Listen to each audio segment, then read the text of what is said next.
Standard 2, integrity of capital markets. Here we have two standards, 2A, material non-public information and market manipulation. Material non-public information. Members and candidates who possess material non-public information that could affect the value of an investment must not act or cause others to act on the information. There are some key points here. The first one is the definition of material information. Material information is any information that can impact the value of a security. Another way of looking at it is that material information is information that a reasonable investor would like to have before making a decision on whether or not to purchase a security. Non-public information, as the term implies, is information that is not available to the public. So, for example, if a pharmaceutical company has just received approval from the FDA on a particular drug and that information has not been released, then this would be non-public information. It is also material because the investing world would like to have this information when deciding whether or not to invest in that particular pharmaceutical company.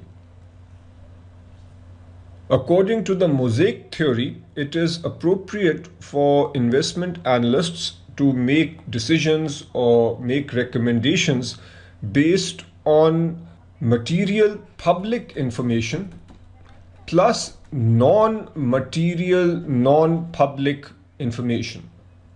Many students get confused about the concept of non-material, non-public information, and the best way to understand this material is through examples. I'll give you one example from the curriculum, and then obviously you need to work through several examples.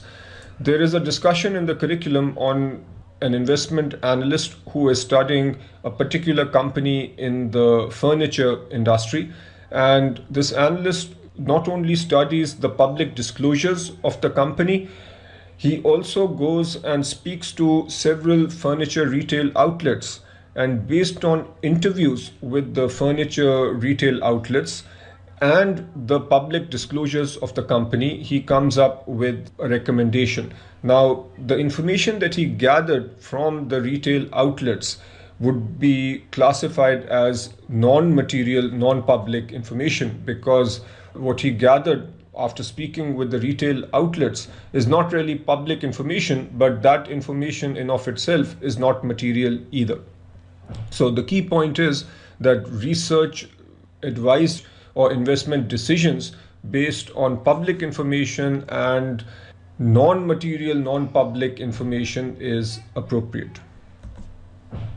Social media. The point here is that often we think of information that is presented on the internet as public information. However, with social media, we can have several closed groups. For example, on Facebook, there can be a closed group, or there can be closed groups on LinkedIn. If you, as an investment analyst, participate in a closed group on Facebook or on LinkedIn and receive information through that mechanism, then obviously the information that you are getting is not public information. It is part of a restricted group, so it would still be classified as non-public.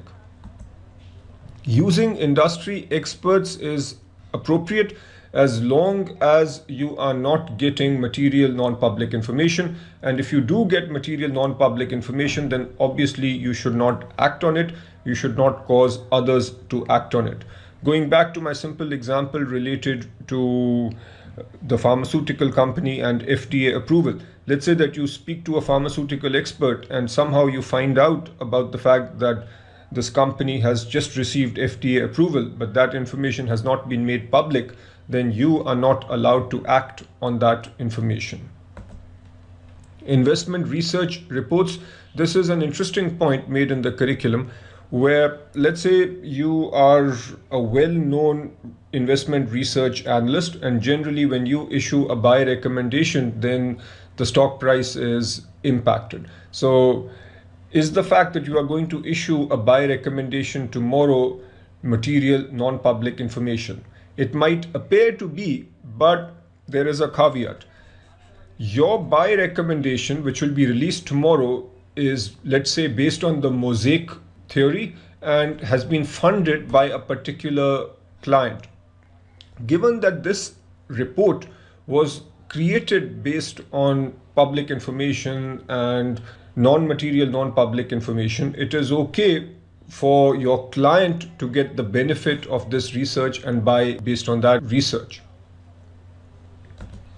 Coming now to recommended procedures for compliance, and there are several procedures given in the curriculum. I'll summarize each of them. The first one has to do with achieving public dissemination.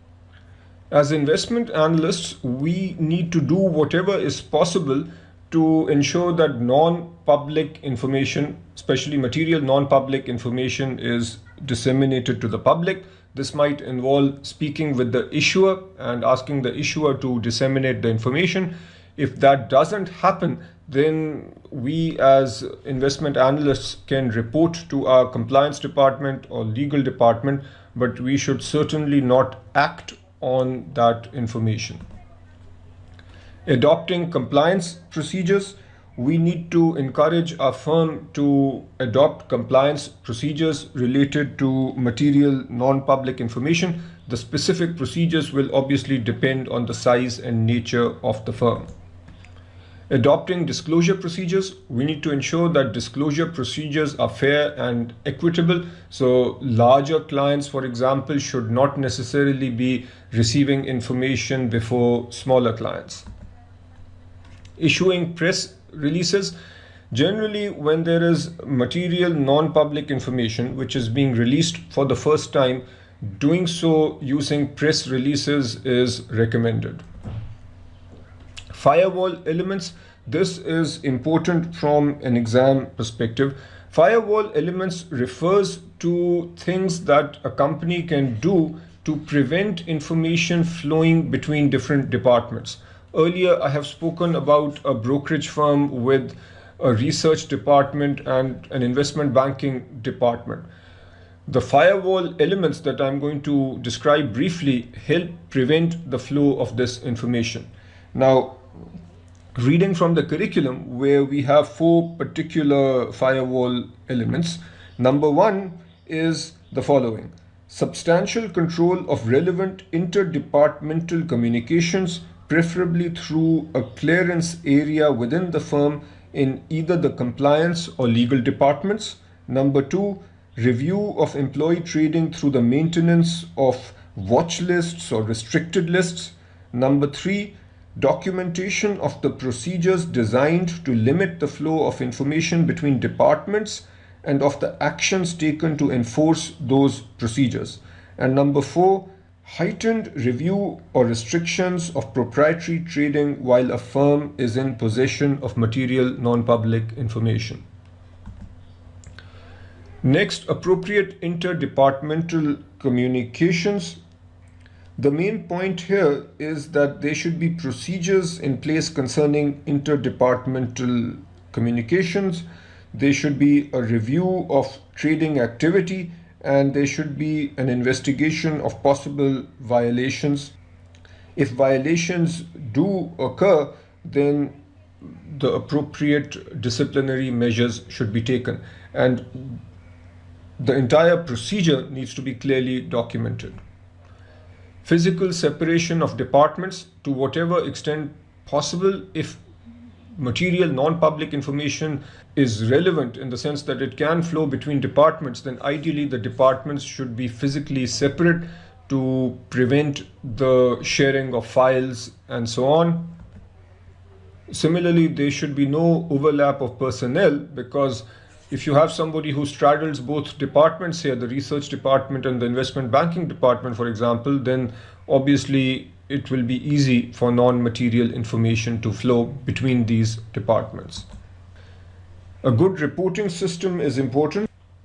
The primary objective is to establish a reporting system in which authorized people review and approve communications between departments. Personal trading limitations. Firms should consider restrictions or prohibitions on personal trading by employees and should carefully monitor both proprietary trading and personal trading by employees. Record maintenance. Firms that offer multiple services should maintain written records of the communications between various departments. This way, if there is a potential violation, then the records can be studied. Proprietary trading procedures is a little bit complicated. The idea here is that in defining these procedures, the nature of the firm and the size of the firm needs to be considered. Communication to all employees. The point here is that the relevant policies and procedures related to material non-public information should be clearly and effectively communicated to all employees. That is it in terms of Standard 1A. Now work through the examples. Standard 1B is market manipulation. Members and candidates must not engage in practices that distort prices or artificially inflate trading volume with the intent to mislead market participants. Clearly, an activity such as this would violate the integrity of capital markets. Broadly speaking, we can have either information-based manipulation or transaction-based manipulation. Information-based manipulation is where an analyst is pumping information into the marketplace either through blogs or some other mechanism that artificially inflate or deflate the price of a security. So spreading rumors or projecting unsubstantiated and artificially large earnings numbers, for example, would be information-based manipulation. Transaction-based manipulation is where transactions are taking place in order to artificially show that a security is more liquid than it actually is. When market participants perceive a security to be more liquid, that has a positive impact on the price. But obviously, if that liquidity is artificial, then that would be an example of market manipulation. And I'll give you a simple scenario of how this might happen. You might have a large firm with offices in Chicago and New York, and the Chicago office might be selling a particular security, and the New York office might be buying the same security. The next day in the Wall Street Journal, it might appear that the liquidity of this security is up. But the reality is that it's just up because of trading within a given firm. This would be transaction-based manipulation, which would be a violation of Standard 2B. Those are the main points related to 2B. Now work through the examples. That also brings us to the end of Standard 2, integrity of capital markets.